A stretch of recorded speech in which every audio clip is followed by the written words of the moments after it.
Hey guys, welcome back to the Paranormal Podcast. My name is Matt Harvey. I am the lead investigator and founder of Deep Woods Paranormal.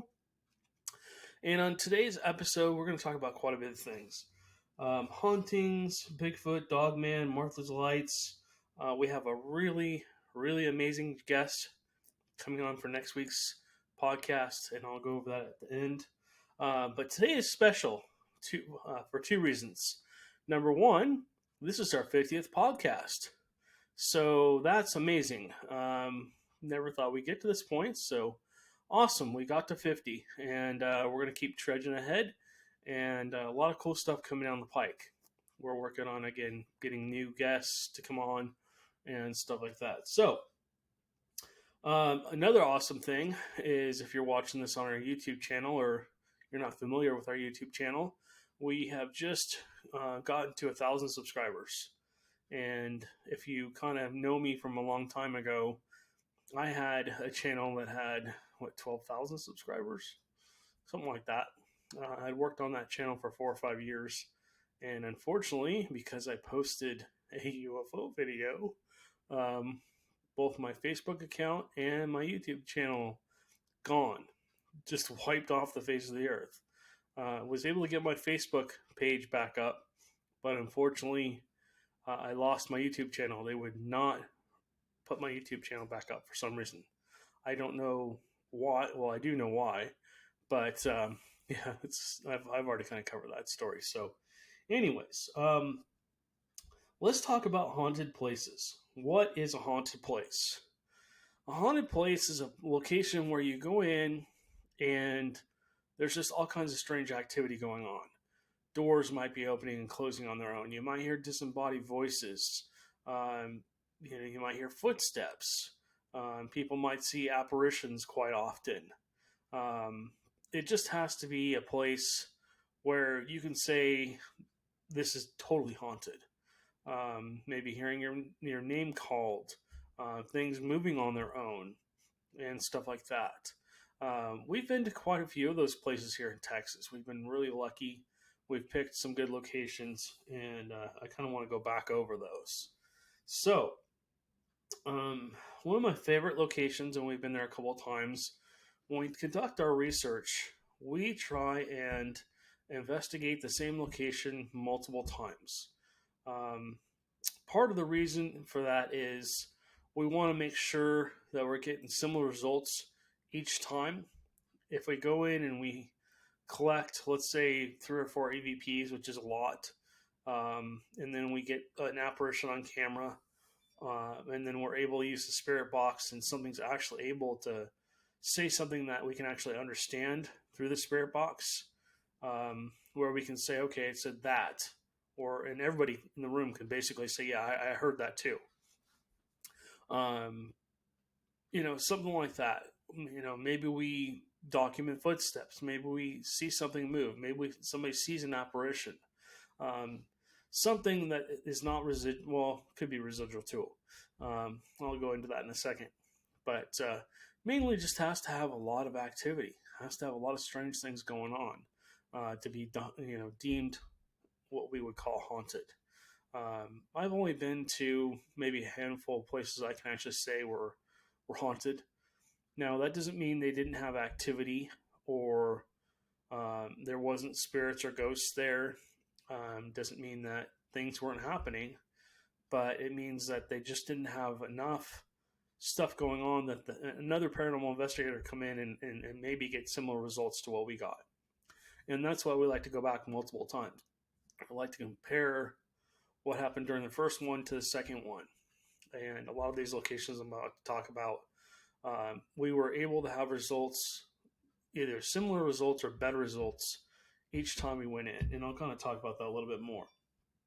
So let's talk about the Woodline Hotel. That is an old hotel. It was built in, I think, 1901. And then 2 years in, it burned down to the ground. Was a larger hotel than was what was rebuilt. But this hotel, I believe a couple of people died during the fire. And then, so it was rebuilt in 1904. And essentially, basically from there on out, it's been a hotel forever. So it's still standing today. I've stayed there a couple times. The owner is extremely nice. I would highly recommend if you're here in Texas, in Central Texas, towards, even if you're down in the Houston area or Dallas area, it's worth coming down here for. And because we're out of Bryan, Texas. So essentially, that location, God, where do I start with this?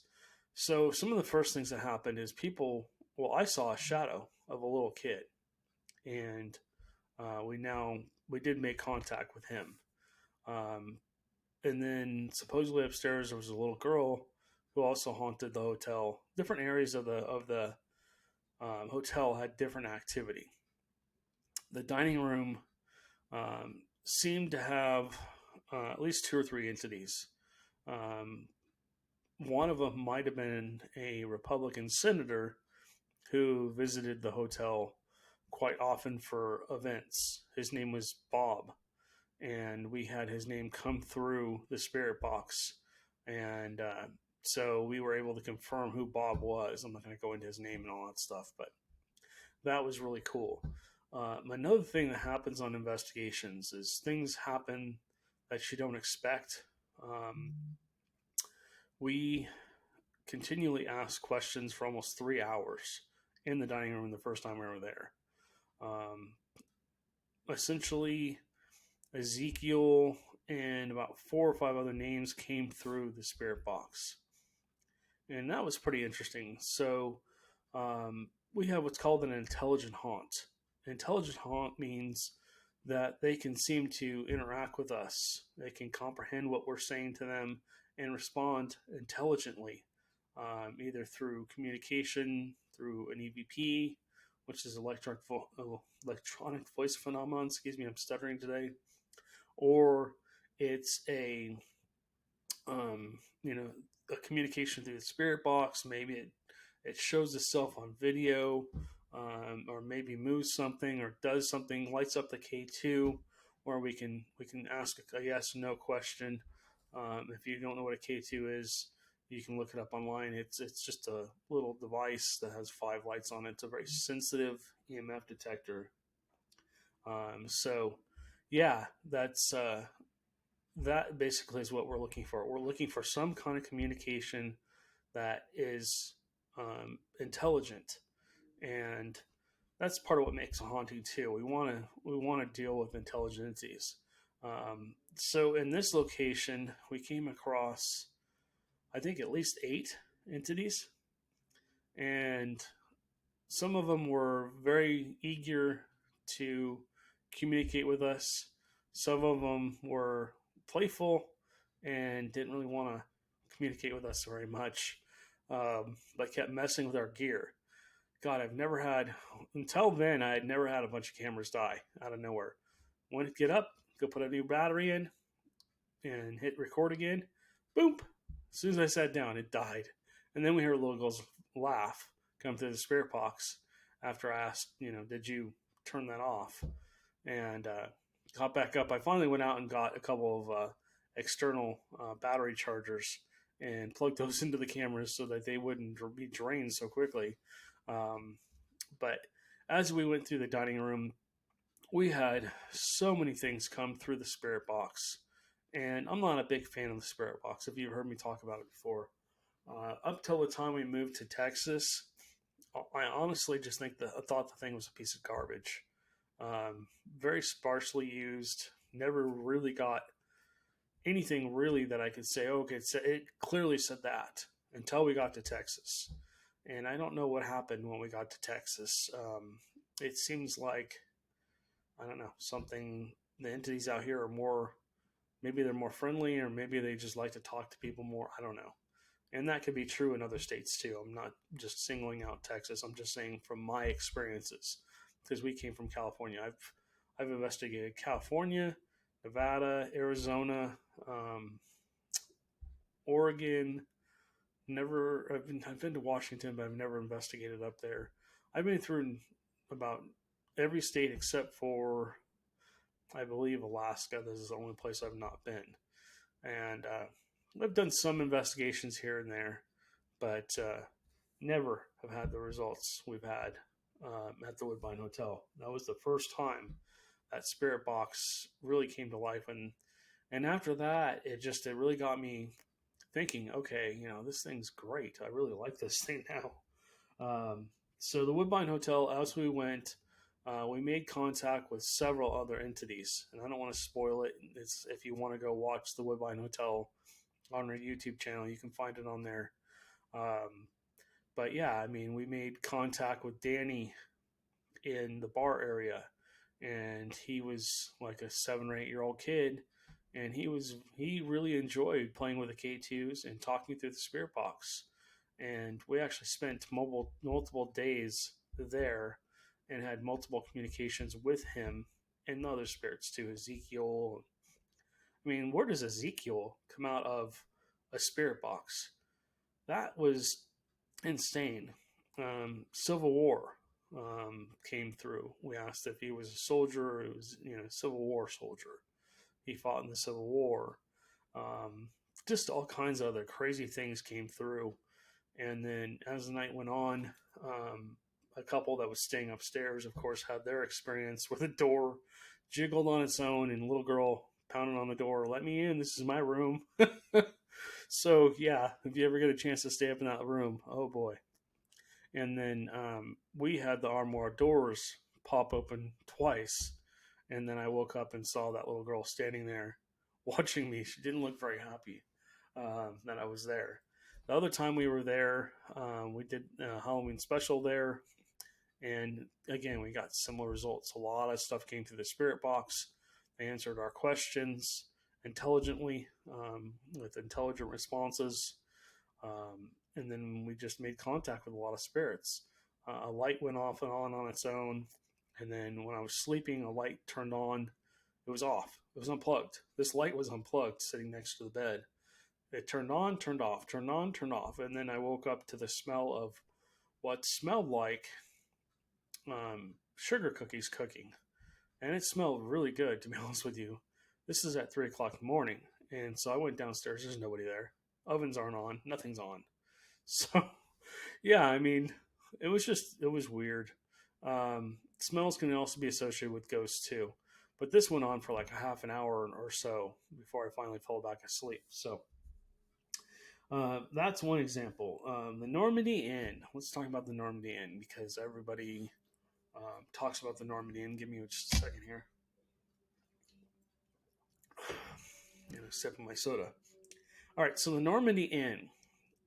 This is one of those places that is possibly haunted, but unfortunately, because it basically didn't have power for like 13 years and was sat abandoned, and this building was just getting destroyed by people stealing copper out of the walls and stealing air conditionings and stealing all kinds of stuff, all the venting for the air conditioning, and just stealing anything they could steal out of this building.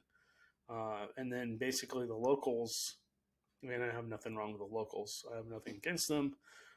They just thought this place was demonically haunted. Some people had gone in and done some satanic rituals in the location, and then voodoo was also performed in the location to counter the satanic rituals. So, I mean, when we first went in, I'm going, okay, great. This is going to be a demonically haunted location. There's going to be all kinds of strange things happening, yada, yada, yada. And first night we were there, we had very little activity. I think Amanda and Elena had an apparition show up in front of them. And I could have sworn I heard a little kid's giggle or something like that. So we didn't collect a whole lot of data. The next night we went back, or the next afternoon, we went back just to, hit it up again. I got there about 2 hours early before the investigation was supposed to start. I went out and I put out about 8 EM pumps. And what an EM pump is it's just a little box. It's probably no more than 4 inches long by about 1.5 inches tall by maybe 2 or 3 inches wide. And if you've ever had an old air pump for your fish tank, that's basically what this reminds me of. I think it just creates some kind of energy, some kind of EMF that the spirits can use to manifest in some way. And when I say manifest in some way, I mean either show themselves, make a noise like footsteps or disembodied voice, maybe communicate through our audio recorder, through an EVP, or communicate with us in some other way, maybe talk through the spirit box. So, that said, essentially, we once I did that and everybody kind of showed up, all of a sudden the K2 meter started lighting up. And the more the K2s lit up, it was like, okay, we can have a conversation now. And we came across a couple little kids. And we were playing with the little kids. We were playing like hide and seek and stuff. Again, a sign of intelligence. So we went upstairs and, we used the spirit box.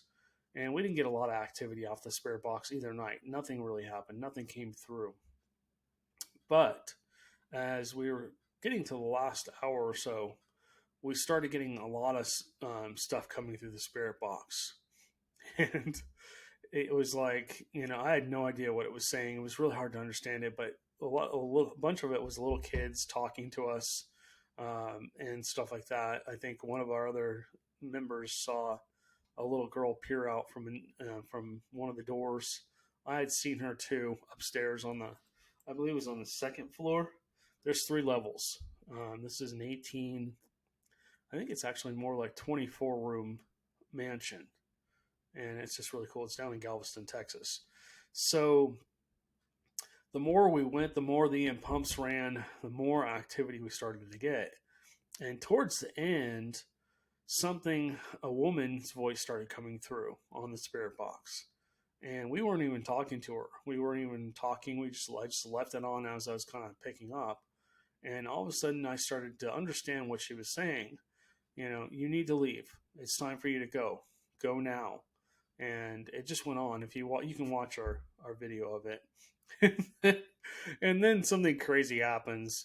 So I'm not going to spoil it for you. If you've not seen the Normandy Inn ghost hunting investigation, you might want to go check that out. It's on our YouTube channel. Really cool location. We were the only ones to legally investigate that place. I think a couple of people broke in, but they never really did a full-on investigation down there. All right, not to bring Bigfoot into this, but Joe's camp, yes. So Joe's camp is also haunted. What I really have not talked about is the fact that he has a lot of family members that are buried on his land. He's got 55 acres up in East Texas. I'm not going to go into where his property is. We have several videos coming out from the last investigation at his camp on our YouTube channel. You can check that out. Or you can go back and watch the original YouTube videos of Joe's camp. OMG. I mean, if I didn't believe in Bigfoots, I did after that. But yeah, we had a lot of strange things happen. Like the K2 started going off, and Joe came out and said, "Is this my uncle?" And it starts lighting up like crazy, and it was like somebody was just like super excited. It was really cool. We were having a cool interaction, and then the cameras kept draining, and then I finally took the one camera that kept draining off the tripod, set it down on the table where we were sitting as our base camp, and the thing starts turning off and turning on, turning off and turning on. And that went on for about 2 or 3 minutes, and we documented that as well. But I'm not sure that made it onto Joe's camp, the first video series that we did up there. We spent about 1.5 years investigating Bigfoots on this property, but we did have a lot of strange ghostly experiences as well. So moving on.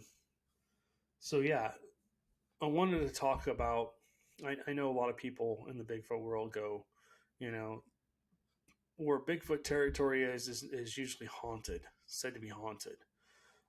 In my experience, I've been to a lot of different places that supposedly had Bigfoots. And anytime I've had an encounter with Bigfoot, usually it's there's ghost activity as well. Black Star Canyon is a really good location for this. I mean, anything paranormal could happen up there. Bigfoot, Slender Man, Dogman, UFOs. I mean, I met military personnel 2 o'clock in the morning walking back, and full 4-star generals there waiting for me, asking me questions about what I'm doing and all this other stuff, which was a little weird. But anyways, yeah. So I mean, um, every place I've ever investigated Bigfoots, there's been some kind of shadowy figures or some kind of ghost-like activity.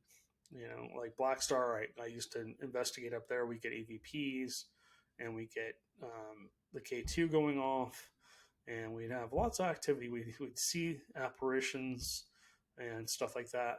And then as time went on, I kind of built a relationship with the ghosts up there. They kind of learned to trust me, and because they had seen me so often, they started communicating with me more. I used the K2, not a spirit box, just the K2. And I'd ask, oh, have you seen a big hairy thing around here, a big hairy man? And the K2 would light up. And I'm like, are they close? And it would either light up or it wouldn't. Sometimes it didn't light up, but sometimes it did. And then there would be some crazy activity, and the ghost would just like freeze. Everything would stop. And then the Bigfoot activity would end, and I said, say, okay, did you see that? Are you scared of that? And the K2 would light up accordingly. So Black Star Canyon out in Orange County, California is another place that is haunted. You have to be really careful when you go up there. Things really like to go home with people up there. So, anyways, I would say, in my experience, and not probably every canyon or every forest or whatever is haunted, but the more I read about Bigfoot locations, the more I'm also seeing that they're possibly haunted. And it's like, okay, so they seem to go hand in hand. The Bigfoot and the ghosts seem to go hand in hand. I don't believe that Bigfoot is some kind of interdimensional being. I just don't. I don't think that they may be able to cloak, and cloak may be the wrong word. They're able to blend into their environments so well, Bigfoots are. I'm starting to wonder if maybe their fur is a little bit translucent, like a polar bear, so that wherever they go, whatever their background is, they kind of blend in with that environment. Their fur doesn't necessarily change colors, but it could, because it is clear, it could change from green to brown to having a reddish tint or whatever, depending on what they're standing next to. I don't think they're able to change the color of their fur, but I do think that maybe some of it's a little translucent. And then, of course, they, for some reason, their hair is always similar colors to their environment, dark in nature. I've only seen one that was red, one Bigfoot that was red, and so the more I look into it, that's the more I think that maybe they could possibly, some of them could have translucent fur, not all of them, but some of them. I also believe that they just know how to blend into their environment. I mean, just really stand still and whatever else. If you watch the upcoming Joe's Camp videos, we did get another Bigfoot on trap cam. It probably is a juvenile. I believe it's probably about my height, probably about my build. And when they're young like that, that's pretty much what they look like. They're not these huge, bulky, huge creatures. They're our size. And, I don't know how old it was or whatever, but it's standing there literally trying to look like a tree. And it does a pretty good job. But the video is 12 seconds long. The only reason I realized it was there was when I was going through the trail cam. I went through the one before it, and then I went to the next one. And it's like, wait, what's that? And then it wasn't in the next one. And I'm like, oh. And as I start looking at it, I'm like, oh, wait, I can make out legs. I can make out arms. I can make out the fur. And it had really long hair. I mean, really long hair hanging off of its body. And then the head wasn't as easy to see. It was more up into the tree line and into the brush behind it, blended into the brush behind it. But anyways, all right. So another creature that is seen out here is Dogman. I've never come across Dogman. Supposedly, they're in areas where Bigfoots are. I've looked for them a little bit, but I've never come across any huge footprints. I talked about, a witness basically having the Men in Black on the last podcast show up and basically take the body, clear their phone, and all this other stuff. So yeah, I mean, I think Dogman are real as well. If you there's a famous case of a road, the Beast of Brer Road, that basically has Dogman written all over it, just like a huge, almost like a werewolf type creature. Some of them supposedly stand up to about 14 feet or taller, and they come in all shapes and sizes, just like Bigfoots and just like us too. But supposedly this one, whenever there's any kind of roadkill, it will run out and grab it. It doesn't matter if a car's coming or not. It's been spotted multiple times, and then always gives the people a stare down, and then disappears back into the forest there. So in the future, we probably will go look for a Dogman. I just got a new tent, a 2-person tent that I can pack into my backpack, and then I'm going to get a new air mattress that is much lighter than the one I have. And what I'm going to do is I'm going to take and put my backpack together, and I'm probably going to start out from location A and go to location B or C or D or whatever. I'm going to spend some time in the future here in Bigfoot territory, hiking and staying in areas where there's supposedly Bigfoot activity. All right, so this video is getting a little long. Lastly, next week we are having on Dr. Christopher Macklin. Excuse me, I can't talk today. Dr. Christopher Macklin. He is a huge UFO, aliens, abductions, Space Force. He's into all of that. He researches it. I know a few people in the UFO world. I mean, it's part of the paranormal, but it's like a study of its own. If you're going to research UFOs, it's just so involved that you really have to dedicate all of your time to it. Like us, we do a little bit of Bigfoot research, a little bit of ghost hunting, a little bit of Dogman research. We look into other crypto creatures, and we look into UFOs and stuff like that too. But we don't dedicate our full time to it. So it's going to be really interesting to pick his brain and see what he has to say. I don't know how long that podcast is going to be, probably between a half an hour and an hour. So just be prepared for that.